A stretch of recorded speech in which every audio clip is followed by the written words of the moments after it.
Pai amado, em nome de Jesus, uma vez mais eu coloco a minha vida diante da Tua presença, porque mais uma vez repousa sobre mim a responsabilidade de pregar a Tua palavra. Mesmo que houvesse uma única pessoa aqui nessa noite, grande seria a responsabilidade, Deus, de pregar a Tua palavra a essa única vida. Mas não há somente uma pessoa aqui nessa noite. Irmãos e irmãs aqui estão reunidos, Deus, para ouvir a Tua palavra. Por isso eu peço em nome de Jesus, me ajude. Venha sobre mim a Tua graça, o favor do Teu Espírito Santo, e que através da minha vida, Deus, o Senhor, venha proclamar a Tua palavra, e que os nossos corações sejam edificados com a Tua palavra, com a revelação da Tua palavra, em nome de Jesus. Amém. Aleluia. Jeremias capítulo 33, versículo 1. Quando Jeremias, o profeta, ainda estava encarcerado, aprisionado no pátio da guarda, a palavra do Senhor veio a ele pela segunda vez. Amém? Amém. Somente até aqui. Meus irmãos, esse versículo fala que o profeta Jeremias não era qualquer um, não era qualquer homem, era o profeta. O profeta Jeremias estava onde? Tirando férias em Porto Seguro? Em Caraíba? Deitado numa rede, a rede fazendo barulho, nheco, igual a rede de Irmão Valina? Não. O profeta Jeremias estava aprisionado, acorrentado, no pátio de um palácio onde se reuniam os guardas. Jeremias estava com as mãos e os pés acorrentados em uma estaca de madeira. Provavelmente ele estava seminu. E ele ali naquele pátio simbolizava o quê? Simbolizava humilhação. Porque o comum dos prisioneiros é serem colocados aonde? Na prisão, atrás das grades, dentro de 4 paredes, aprisionado. Mas o profeta Jeremias estava onde? No pátio, para humilhá-lo. Todo mundo que passava ali em frente, todo mundo que entrava ali naquele lugar, lá viu o profeta Jeremias, seminu. Se chovia, ele se molhava. Se o sol estivesse escaldante, ele ali estava torrando no sol. Ele ali foi colocado não somente para ser prisioneiro, mas para ser humilhado. Certamente mal se alimentava, certamente mal bebia água. E nós estamos falando de quem? De um bandido, de um criminoso, de um assassino, de um estuprador? Não, de um profeta. Um profeta passando essa privação. Um profeta sofrendo essa humilhação. Um profeta, um homem de Deus, um grande homem de Deus, sendo humilhado. Mas pastor, onde estava Deus? Pastor, onde estava Deus nesse momento? Por que Jeremias estava sofrendo? Por que Jeremias estava aprisionado? Já sei, Jeremias estava em pecado. A nossa língua maldosa sempre fala isso, né? Quando alguém está passando por algum aperto. Quando algum irmão, quando alguma irmã está passando alguma dificuldade, alguma enfermidade, alguma crise na família, alguma crise no casamento, a nossa língua de serpente logo fala, está em pecado. É a mão de Deus que está pesando. Não era a mão de Deus sobre a vida de Jeremias. Jeremias não roubou, Jeremias não matou, Jeremias não havia feito mal a ninguém, mas ali estava ele aprisionado, humilhado. E onde estava Deus na vida desse homem? Aonde estava Deus que não impediu com que Jeremias passasse por aquele tormento? Onde estava Deus para tirar Jeremias daquela situação de humilhação, meus irmãos? E quantas vezes, né, nós perguntamos onde está Deus? Quantas e quantas vezes acontecem tantas tormentas em nossa vida, a ponto de nós questionarmos, não é perder a fé, nós questionamos, onde está Deus? Veja a tribulação que Ju se passou com Paulo, diante de todas aquelas crises que ele estava passando. Foi uma tormenta muito grande, foi um desespero muito grande. Mas não seria mais fácil para Deus ter impedido com que Paulo adoecesse? Seria. Mas Paulo teve que passar por todo aquele problema, Júcio teve que se preocupar, quase fez as malas às pressas para ir para o Rio de Janeiro, levando todo mundo. E eu, calma, vamos orar, talvez seja algo que se resolva por aqui mesmo. Mas olha só o que aconteceu. De fato, a enfermidade foi detectada, mas tempo depois não foi mais detectada, Deus curou. Mas o Deus que teve poder para curar não podia ter impedido ele de ter adoecido? Não dá para questionar. Quantas e quantas vezes, né, meus irmãos, passamos por lutas em que a gente questiona Deus porque o Senhor está permitindo com que eu passe por isso. Eu fiz esse questionamento quando a minha esposa esteve muito, mas muito doente, sabe, durante quase 10 dias. E embora ela estivesse lá dentro de casa, só havia eu dentro de casa, porque ela não estava bem. E coitado do Levi, pense no Levi que sofreu. Ele tinha apenas 6, 7 meses nesse período. Ele ficou quase 10 dias só se alimentando de banana amassada e de maçã raspada. Porque de repente ele foi desmamado. De uma hora para outra, minha esposa não estava mais dando mama para ele. E ele acordava 2 ou 3 vezes na madrugada e eu amassava a banana para ele comer. Graças a Deus que a gente já estava introduzindo a banana para ele. Aí só depois de algum tempo, que uma irmã lá da igreja árabe, a irmã Néia, esposa de um sobrinho da irmã Valina, me ensinou a fazer a mamadeira com leite ninho, que isso eu nem sabia. Eu não sabia fazer quantas colherzinhas e tal, sabe? Graças a Deus ele começou a tomar mamadeira, aceitou na hora, foi uma provisão de Deus. Geralmente criança demora, né, para largar o peito e logo para a mamadeira, mas graças a Deus ele aceitou. E no meio daquela luta ali, eu confesso que eu questionei: Deus, o que está acontecendo? Deus, aonde está o Senhor? Deus, o porquê que isso está acontecendo comigo? Eu sou homem de Deus, eu prego nas ruas. O que está acontecendo, Deus? Meus irmãos, nós não temos o mínimo direito, sabe, de questionar Deus a respeito das lutas, a respeito das guerras que nós passamos. E nós temos que ter essa paz no nosso coração. As nossas lutas, as nossas guerras, não significa que nós estamos em pecado. Não se condene. A maioria das nossas lutas, a maioria das nossas guerras não é porque nós pecamos. Não é. É porque Satanás nos odeia. É porque Satanás não nos quer bem. E ele se levanta todos os dias disposto a nos atacar, a nos ferir, a tentar transformar a nossa fé em algo que não vale mais nada. E tudo isso, não questione Deus também por isso. Tudo isso com a permissão de Deus. Deus permite, meus irmãos, as lutas. Deus permite as guerras. Deus permite até mesmo a enfermidade. Deus permite a tribulação. Deus permite. E nós não devemos questionar, como Jeremias também não questionou. Jeremias, ele questionou muitas coisas durante a história dele, mas ele não questionou a respeito dessa situação aqui. Ele estava aprisionado, ele estava humilhado, ele estava morrendo aos poucos, mas ele não questionou ali aquela situação. Na verdade, muitos foram os homens de Deus, meus irmãos. Muitos foram os homens de Deus que passaram por luta e por tribulação. Moisés mal havia completado 3 anos. O que aconteceu com ele? A mãe se viu obrigada a colocar ele dentro do rio Nilo, correndo o risco de ser devorado pelos crocodilos.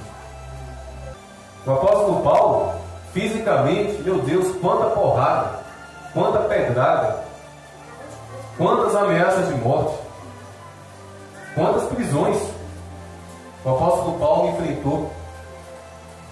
Mas Paulo não era um homem de Deus. Paulo não era um grande homem de Deus. Ele não foi arrebatado até o terceiro céu. Ele ouviu coisas de Deus que nenhum homem ouviu. Por que Deus não livrou Paulo de tudo aquilo? Por que Deus não livrou Paulo daquelas tribulações? Sabe por quê, meus irmãos? Porque Deus, ele confia em um servo e uma serva de Deus. Aleluia. Se você é um servo, se você é uma serva de Deus, se você ora, se você está buscando a Deus verdadeiramente, pode ter certeza, Deus, ele vai confiar em você. Deus, ele vai confiar que você vai suportar, que você vai conseguir, que você vai permanecer de pé, mesmo que Satanás levante todos os demônios para te derrubar. Deus vai confiar em você. Deus vai confiar em você. Deus confiou em Jó. Vai, Satanás, pode ir. Pode ir, só não tire a vida dele. Deus confiou em Jó. Deus permitiu que Satanás se aproximasse de Jó de tal forma, e nós conhecemos a história de Jó, porque Deus confiou em Jó, um homem de oração, um homem temente. A Bíblia fala que naquela época, nos dias de Jó, ele era o homem mais temente e mais justo da face da terra. Como Deus não confiaria em Jó? Meus irmãos, precisamos viver uma vida a perturbar Satanás. Precisamos viver uma vida tão sincera e tão temente a Deus, que Satanás vai dormir e acordar, e eu acho que ele não dorme. Mas temos que viver uma vida tão fiel e tão temente ao Senhor, que todos os dias Satanás vai ter que se preocupar em fazer alguma coisa para tentar nos atingir. Nós precisamos viver uma vida tão firme em Deus para perturbar a mente do diabo. O que eu vou fazer? O que eu vou fazer para afligir a Júcia? O que eu vou fazer para perturbar a irmã Maria? O que eu vou fazer para desanimar a irmã Dete? Nós precisamos viver uma vida na presença de Deus dessa forma, a incomodar Satanás. Jeremias estava preso porque ele incomodou Satanás. Jeremias estava passando por luta, passando por guerra, com a permissão de Deus, porque ele perturbou Satanás. E parece que nós não queremos mais perturbar Satanás. Parece que nós não queremos mais incomodar Satanás. Parece que nós não queremos mais causar ódio na mente do diabo. Meus irmãos, precisamos causar. Satanás foi atirado nessa terra justamente para ser perturbado por nós. Justamente para isso. Porque seria muita maldade de Deus, sinceramente seria muita maldade de Deus ele ter atirado Satanás aqui na terra somente para nos fazer mal. Seria muita maldade. Satanás foi atirado nessa terra por Deus para ser perturbado pelos filhos e pelas filhas de Deus. Que em meio às lutas, que em meio às dificuldades, não baixa a cabeça, não retrocede e não permite com que surja no coração o desejo de retroceder, de abandonar Jesus. E quantos abandonam Jesus? Quantos abandonam Jesus? Há 2000 anos atrás, o apóstolo Paulo escreveu algo que me deixa meio derrotado. O apóstolo Paulo escreveu o seguinte: aqueles que receberam a salvação, aqueles que experimentaram as dádivas, as maravilhas do Espírito Santo, aqueles que foram iluminados pela palavra de Deus, mas retrocederam, se desviaram, para este não tem mais salvação. Olha que coisa forte. O apóstolo Paulo está falando que todo homem e toda mulher que verdadeiramente aceitou Jesus, quem entendeu a palavra de Deus, que recebeu as dádivas do Espírito Santo, mas que em determinado momento se desviou e se afastou, o apóstolo Paulo está falando que para essas pessoas não haverá mais perdão. E de fato não haverá. No dia do juízo, de nada vai adiantar um desviado abrir a boca e dizer: ó, eu já cantei, o senhor lembra? Jesus, lembra que eu dirigi o culto? Ó, estou afastado, eu estou desviado, mas eu acho que eu tenho crédito, viu? Eu passei muitos anos na presença do Senhor, servindo ao Senhor fielmente, me desviei, é verdade. As lutas vieram, Jesus, eu me desviei. Não haverá perdão. Meus irmãos, é justamente na luta, é justamente na guerra, é justamente na dificuldade que a nossa fé precisa aumentar, que a nossa vida de oração precisa aumentar. É justamente nesses momentos de tribulação, como Jeremias estava, que nós precisamos clamar mais e mais pela presença do Senhor. E foi isso que Deus revelou ao profeta Jeremias.